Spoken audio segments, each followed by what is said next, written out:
दोस्तों, हमारे हिंदू धर्म में गाय को बहुत ही पूजनीय पशु माना जाता है। गाय को माता का दर्जा प्राप्त है, तभी तो इसे गौ माता कहकर बुलाया जाता है। धार्मिक मान्यताओं के अनुसार गाय में 33 कोटि देवी देवताओं का वास होता है। गाय की पूजा करने से सभी देवी देवताओं का आशीर्वाद प्राप्त होता है और जो लोग नियमित रूप से गाय की पूजा अर्चना और सेवा करते हैं, उनके जीवन में सुख समृद्धि की कोई कमी नहीं होती है। नमस्कार दोस्तों, स्वागत है आप सभी का एक बार फिर हमारे YouTube चैनल धर्मा वचन पर। अगर आप हमारे चैनल पर नए हैं और अभी तक हमारे चैनल को सब्सक्राइब नहीं किया है, तो अवश्य सब्सक्राइब करें। शास्त्रों के अनुसार गाय से जुड़े कुछ उपाय करने से व्यक्ति के जीवन में सफलता, सुख और मोक्ष की प्राप्ति होती है। हिंदू धर्म में गाय का विशेष महत्व होता है। गाय के दूध को अमृत माना गया है और इसके अलावा गाय के मूत्र और गोबर का भी विशेष महत्व होता है। जहाँ भी गाय निवास करती है, वह स्थान पवित्र हो जाता है और वहाँ पर कोई भी दोष नहीं रहता है। इतना ही नहीं, गाय को मात्र स्पर्श करने से ही कई रोगों का निवारण हो जाता है। गाय एक अत्यंत पवित्र, निर्मल, शांत, निष्पाप जीव है। ऋग्वेद में इसे संसार का पालन पोषण करने वाली कामधेनु माता कहा गया है। इसके दर्शन मात्र से मनुष्य के हजारों पाप नष्ट हो जाते हैं। इसीलिए कभी इस निष्पाप गौ माता पर अत्याचार नहीं करना चाहिए। गाय को कभी मारना नहीं चाहिए और कभी उन्हें कष्ट नहीं देने चाहिए। गाय को मारना शास्त्रों में सबसे बड़ा पाप माना गया है। दोस्तों, भगवान श्री कृष्ण को गायों से विशेष लगाव था। उन्हें गौमाता बहुत अधिक प्रिय थी। श्री कृष्ण के अनुसार गायों की सेवा करना ही सर्वश्रेष्ठ धर्म है। इससे बड़ा पुण्य का कार्य संसार में दूसरा कोई नहीं। कलयुग की भविष्यवाणी करते हुए भगवान श्री कृष्ण कहते हैं कि कलयुग में जब धर्म का लोप हो जाएगा, तब मनुष्य गाय की सेवा नहीं करेंगे। मनुष्य केवल दूध के लिए ही गाय को पालेगा। दूध के लिए वह गाय को बहुत कष्ट देगा, जिसके परिणाम स्वरूप कलयुग में पाप और अधर्म उसके चरम पर होगा। कलयुग के अंत का लक्षण बताते हुए श्री कृष्ण कहते हैं, जब संसार से गाय समाप्त हो जाएंगी, तब कलयुग का अंत होगा। जो मनुष्य कलयुग में भी गाय की निस्वार्थ भाव से सेवा करेगा, वह सुख समृद्धि प्राप्त करेगा। जो लोग अपने घर में गाय से प्राप्त पंचगव्य को घर में रखेगा, उसके घर में कभी दुख दरिद्रता नहीं आएगी। जो स्त्री रसोई में बनी पहली रोटी गौ माता को खिलाएगी, वह सदा सुहागिन और सौभाग्यशाली रहेगी। दोस्तों, हमारे धर्म के सभी शास्त्रों में गाय की सेवा को ही सर्वश्रेष्ठ माना गया है। जो व्यक्ति प्रतिदिन किसी न किसी तरह से गौ माता की सेवा करता है, वह सबसे अधिक पुण्यवान बन जाता है। गांव में तो मनुष्य को गाय की सेवा करने का अवसर प्राप्त होता है, लेकिन शहरों में गाय के दर्शन आसानी से नहीं हो पाते हैं। इसीलिए मनुष्य को गौशाला में जाकर गाय की सेवा करनी चाहिए अथवा गौशाला के लिए दान धर्म करने चाहिए। इसके अलावा आप अपने घर में ही गौ माता की मूर्ति रखकर उनकी पूजा जरूर करें। इससे भी माता कामधेनु का आशीर्वाद प्राप्त होता है। शास्त्रों में गौ माता को माँ लक्ष्मी का रूप माना गया है, इसीलिए उनकी पूजा करने से दरिद्रता दूर होती है। प्राचीन काल से ही गौ माता की सेवा और संरक्षण करने की परंपरा चली आ रही है। कई ऋषि मुनि अपनी कुटिया में गायों का पालन करते थे तथा राजा महाराजा गायों का दान करते थे। गायों के दान को सबसे बड़ा दान कहा गया है। गाय का दान करने से सभी जन्मों के पाप नष्ट हो जाते हैं और मनुष्य को मोक्ष की प्राप्ति होती है। आज हम आपको गौमाता के संबंध में बहुत ही महत्वपूर्ण बातें बताने जा रहे हैं। गाय की पूजा कैसे करनी चाहिए, गाय को कौन सी चीजें खिलाने से कौन सा फल मिलता है तथा गाय के किस अंग को स्पर्श करने से दरिद्रता दूर होती है, आदि के बारे में हमारे शास्त्रों में बहुत ही महत्वपूर्ण ज्ञान दिया गया है। हमारी अत्यंत पूजनीय गौमाता के बारे में आप सभी को यह बातें अवश्य जान लेनी चाहिए। इससे आपके जीवन से सभी प्रकार के कष्ट दूर होंगे। दोस्तों, कई बार महिलाएं जाने अनजाने में गाय को कुछ चीजें खिला देती है, जिससे माँ लक्ष्मी क्रोधित हो जाती है। शास्त्रों में कहा गया है कि ये चीजें गाय को कभी नहीं खिलानी चाहिए।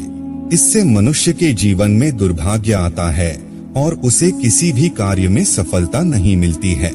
तो चलिए जान लेते हैं गौ माता के विषय में महत्वपूर्ण नियम। सबसे पहली बात है, दोस्तों को माता के दर्शन करना बहुत शुभ होता है।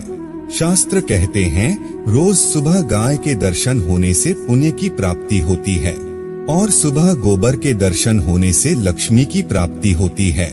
अगर किसी महत्वपूर्ण कार्य के लिए जा रहे हैं और अचानक ही गौ माता आपके रास्ते में आ जाती है तो वह कार्य निश्चित ही सफल हो जाता है। किसी भी यात्रा पर निकलते समय अगर गौ माता के दर्शन हो जाए तो वह यात्रा सुखपूर्वक पूर्ण हो जाती है, इसमें संशय नहीं है। ज्योतिष शास्त्र के अनुसार कुंडली में यदि पितृ दोष होता है तो अन्य उपायों के साथ साथ गौ माता को प्रतिदिन रोटी और घास खिलाने से लाभ होता है और पितृ दोष से मुक्ति मिलती है। इसी तरह कुंडली में यदि शनि की 7.5 या महादशा है तो हर शनिवार और अमावस्या को काले रंग की गाय को घास या रोटी खिलाएं और उसकी पूजा करें, इससे शनि दोष कम होता है। गौमूत्र यानी कि गाय का मूत्र बहुत ही उपयोगी, पवित्र और स्वास्थ्य की दृष्टि से अत्यंत हितकारी होता है। आध्यात्मिक दृष्टि से तो गौमूत्र का महत्व है ही, साथ ही वैज्ञानिक और स्वास्थ्य की दृष्टि से भी गौमूत्र के बहुत से लाभ बताए गए हैं। गौमूत्र में बहुत से खनिज पदार्थ और स्वास्थ्य वर्धक तत्व होते हैं जो हमारे शरीर की शुद्धि करते हैं और बहुत से रोगों से भी बचाते हैं।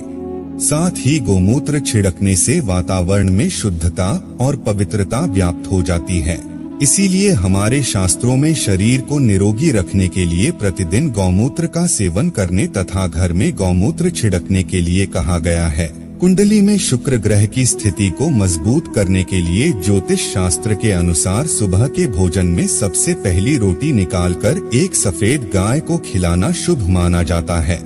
अगर आपकी कुंडली में बुध ग्रह कमजोर है या आपको किसी कारण इसके दुष्प्रभाव झेलने पड़ रहे हैं तो हर बुधवार के दिन गाय को हरा चारा खिलाना शुरू कर दें। इससे बुध से जुड़े दुष्प्रभाव दूर होंगे और आपको तमाम समस्याओं का हल मिल जाएगा। अगर कुंडली में मंगल दोष है जिसके कारण आपके जीवन में कई तरह की परेशानियां हैं तो लाल रंग की गाय की सेवा करें। मंगलवार के दिन गाय का पूजन करें और उसे गुड़ और चने आदि खिलाएं। बृहस्पति ग्रह को जीवन के सभी मांगलिक कार्यों का कारक माना जाता है। ऐसे में अगर किसी व्यक्ति के जीवन में विवाह आदि मांगलिक कार्यों में विभिन्न निर्माण हो रहे हैं तो उन लोगों को कुंडली में बृहस्पति ग्रह की स्थिति को मजबूत करने के लिए रोटी पर गुड़ और चने रखकर गाय को खिला देना चाहिए। इससे आपको शुभ परिणाम प्राप्त होते हैं। अगर घर में अशांति है, लड़ाई झगड़े होते रहते हैं तो घर में सुख शांति बनाए रखने के लिए घर के अंदर गाय के गोबर से बने उपले को जलाना चाहिए और उसका धुआं संपूर्ण घर में फैलाना चाहिए। इससे घर की नकारात्मक ऊर्जा नष्ट होती है और सकारात्मक ऊर्जा में वृद्धि होती है। गाय के दूध, दही, घी, गोबर और गौमूत्र से बनने वाले मिश्रण को पंचगव्य कहते हैं। पंचगव्य को पापनाशक कहा जाता है और हिंदुओं की एक धार्मिक विधि प्रायश्चित करने में इसका उपयोग किया जाता है। पंचगव्य को बनाने वाली सभी वस्तुएं अत्यंत उपयोगी होती है जो स्वास्थ्य के लिए लाभदायक तो है ही, साथ ही औषधीय गुणों से भी भरपूर है। दोस्तों, अगर आपके द्वार पर गौ माता आती है तो उसे बिना रोटी खिलाए जाने मत देना, नहीं तो आपको दुर्भाग्य का सामना करना पड़ेगा, क्योंकि जिसके द्वार से गाय बिना कुछ प्राप्त किए लौट जाती है उसके घर से लक्ष्मी भी चली जाती है। प्रत्येक स्त्री को प्रतिदिन गाय के लिए एक रोटी बनानी चाहिए और प्रेम से गौ माता को खिलानी चाहिए। इससे गौ माता का आशीर्वाद प्राप्त होता है और मन की इच्छाएं पूर्ण होती हैं। कुछ लोग गौ माता को बासी भोजन जूठन खिला देते हैं। इसे शास्त्रों में पाप माना गया है। आप किसी अन्य पशु को खिला सकते हैं लेकिन गाय को कभी जूठन नहीं खिलाना चाहिए। भूख लगने के कारण गोमाता उस अन्न को ग्रहण तो कर लेती है लेकिन इसका पाप उस व्यक्ति को लगता है जो वो माता को ऐसा बासी भोजन खिलाता है। गाय एक शाकाहारी और पवित्र पशु है, इसीलिए गाय के भोजन में कभी मांस, अंडे आदि चीजें नहीं डालनी चाहिए। ऐसा करने से महापाप लगता है। यदि आपकी कुंडली में चंद्र दोष है और जिसके कारण लगातार परेशानी उठानी पड़ रही है, तो आप ये एक उपाय जरूर करें। आप रोटी पर सफेद मक्खन, नमक और घी लगाकर गौमाता को खिला दें। यदि शनि दोष है तो आटे में थोड़े काले तिल मिलाकर रोटी बनाकर गौमाता को खिला दें। इससे शनि दोष समाप्त होता है। मंगल दोष को दूर करने के लिए रोटी पर हल्दी लगाकर गाय को खिलाना चाहिए। अगर घर में धन की समस्या है तो गुरुवार के दिन गाय को केले का फल खिलाना चाहिए। इससे दरिद्रता दूर होती है। दोस्तों, गौ माता के पीठ पर एक उभरा हुआ कुबड़ होता है। उसके बाद में सूर्य केतु नाड़ी होती है। जब भी आपके द्वार पर गौमाता पधारे, आप उस कुबेर को एक बार जरूर स्पर्श करें। इससे आपके जीवन से सभी दुखों का अंत होगा और धन संपत्ति की प्राप्ति होगी। शास्त्रों में कहा गया है, जो मनुष्य तन, मन, धन से गौमाता की सेवा करता है, वह मृत्यु के बाद वैतरणी नदी को गौमाता की पूंछ पकड़कर पार कर लेता है। उस व्यक्ति की अकाल मृत्यु नहीं होती है और उसे मोक्ष की प्राप्ति होती है। जिस व्यक्ति के भाग्य की रेखा सोई हुई है, अगर वह व्यक्ति अपनी हथेली पर गुड़ रखकर गौ माता की जीभ से चटाता है, तो उसकी सोई हुई भाग्य रेखा खुल जाती है और उसका दुर्भाग्य सौभाग्य में परिवर्तित हो जाता है। तो दोस्तों, इस प्रकार से आप सभी गौ माता की सेवा जरूर करें। अगर आपको यह वीडियो अच्छी लगी हो तो वीडियो को लाइक करें और अपने दोस्तों के साथ भी शेयर करें और कमेंट में जय श्री कृष्णा, जय गौ माता लिखना ना भूले। धन्यवाद।